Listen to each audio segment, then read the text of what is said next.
Welcome back. We will start on number 3. So number 3 says the following data was collected by 4 different students while determining the mass of an unknown sample. The true value is 6.72 grams. So given below, we have data sets A, B, C, and D, and we're asked to answer 3 separate questions. So the first question is, which set of data has high accuracy but low precision? Okay, so now if you're struggling differentiating between accuracy and precision, I'll give you a quick little recap or a quick little mini explanation. So let's say we had this target, right? And the center is the external value that we're trying to hit. So all our attempts we want them to hit the middle, which is the bullseye, right? So let's say, for example, someone goes up, shoots at this bullseye, and all his or her shots land right here, right?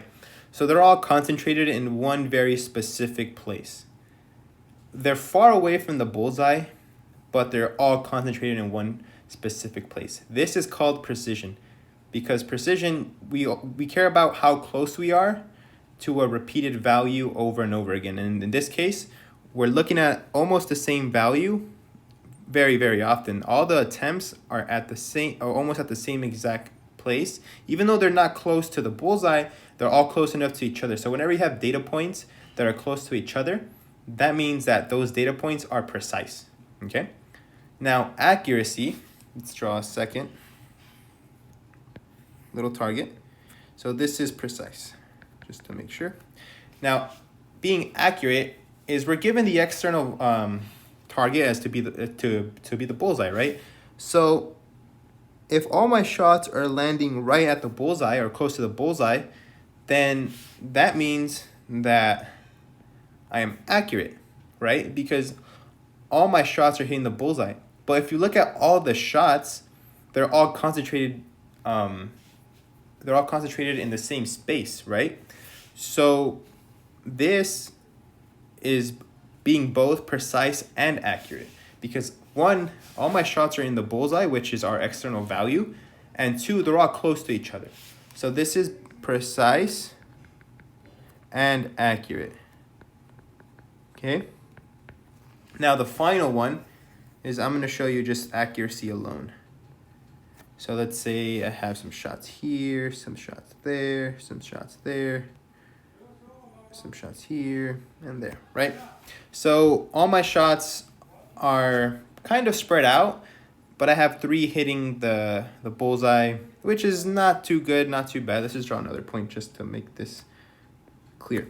So let's say these are all my points, or all my shots that I took. So it doesn't seem like it's precise, right? Or it doesn't seem accurate either, because all my shots are spread out throughout the entire target. But accuracy depends on the average. So if we were to take an average of all these shots, that means that this trial or these set of shots they actually turn out to be accurate. So this is accuracy, right? And that is because if we take an average of these shots, they're going to line up to the bullseye, or they're going to be close to the bullseye. So that means that overall, I'm accurate. I may not be precise, but I'm accurate. So those are the differences between accuracy and precision. I hope that made sense to you guys. So now that we know that, part A says which set of data has high accuracy but low precision. Okay. So our external value here is given at 6.72. So we have to look at the data set that is close to that value. So if we look at A, we have 6.71, 6.75, and 6.70. Well, that looks like a pretty good contender. Let's just keep going. So 6.56, 6.76, and 6.84. Little, not precise, but it may be accurate. If we take the average, we'll have to determine how close that is to the external value. Now, part C is 6.50, 6.48, and 6.52. Well, that doesn't seem like it's very accurate. All the shots are close to each other, and if we take an average, they're not going to average out to 6.72. And that's just by doing some quick little mental math. Now, D is 6.41, 6.72, and 6.55. Okay. So here we don't know if this average will turn out to be close to the external value, but let's find out. So right now, every option except for C seems like an answer that we could report. So let's just take the averages of each and see which average is actually closest to the external value. And at this point, I hope you guys know how to take averages. We're just gonna add, so for part A, I'm just gonna add all the, or for trial A, I'm just gonna add all the attempts together and divide by the number of attempts. So I'm dividing that by 3. So first I'm gonna add, and then I'm gonna divide by 3. So 20.16 divided by 3. Let's put this on the calculator. Happens to be 6.72. So 6.72. So it turns out that we don't have to keep going.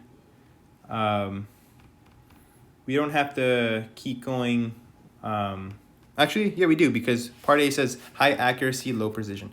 So let's keep going. Because if it just meant accuracy and only accuracy, we could just report A as the answer. But in this case, it's asking for low precision as well. So A is pretty precise. All the shots are close to each other. So we can't report A just yet as the answer. We have to look at the other sets of data and see which one matches both descriptions of high accuracy, low precision. So if we take the average of B, we get the same thing, 6.72. If we take the average of C, we get 6.50. And if we take the average of D, we get 6.56. So again, you could take the average by doing the same work I did previously. To save time, I'm just going to give you guys the averages there. So in this case, A and B look like the best answers, but the best answer will be B, because B is accurate, but it has no precision whatsoever, because all my attempts are pretty well spread out. So the answer to A is B. Okay. Now for part B, we're asked to find the set of data that has low accuracy but high precision. Okay. So for this one, it seems like C or A. And let's take a look which one is the most precise. So if we look at A and C, it seems like C has higher precision because all of the attempts are off by plus or minus 0.02 if we look at 6.50. So if we look at 6.50, if we subtract 0.02, we get 6.48, and if we add 0.02, we get 6.52. So all the numbers in C are off by plus or minus 0.02. So if we look at A, they're slightly deviated. So the data that has low accuracy but high precision would happen to be C. And that's because all the attempts are very, very close to each other. Okay? So now if we look at the last one, C, which set of data has good accuracy and precision? Okay, so we want something that's accurate and precise. Well, B is out the table and C is out the table. So let's look at A and D. Well, D is also out the table because it's nowhere near accurate.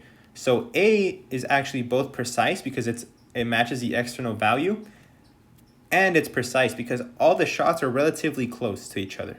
So that means the answer for part C is letter A. Okay? And that's how we do number 3. So moving on, question number 4 says, if an oxygen molecule is moving at 4.78 times 10 to the 4th centimeters per second, what is its speed in miles per hour? Okay, so here we start off with this number or this speed of this oxygen molecule traveling at 4.78 times 10 to the 4th centimeters per second. Okay. Now notice how I wrote it as a fraction, and I put the second on the bottom, on the denominator. And I do this on purpose because this question is a conversion question. We're just converting our speed from centimeter per second into miles per hour. Okay. So doing this question, we could start off with the length unit or the time unit. And I'm going to start off with the time unit on the bottom. So I'm going to get rid of seconds and turn those into hours. Okay. So the way I'm going to do that is I am going to convert seconds into hours. And I know that there are 60 seconds in every hour. Sorry, 60 seconds for every minute, right? And the reason why I write seconds on top is because I want the seconds to cancel out with the seconds on the bottom of our number.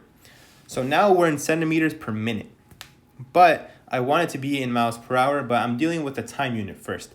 So minutes to hours, well, that's pretty simple. It's, again, another 60 minutes per every hour, okay? Now hours, so now minutes cancel out, and now I'm left with centimeters per hour, okay?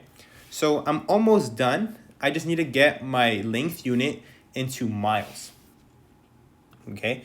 Now miles might be a little bit of a challenge because we might not know a conversion from centimeters to miles. But what we can do is we could change centimeters to inches, inches to feet, and then feet to miles, which is what I'm going to do, which is what I think, what comes up to my brain.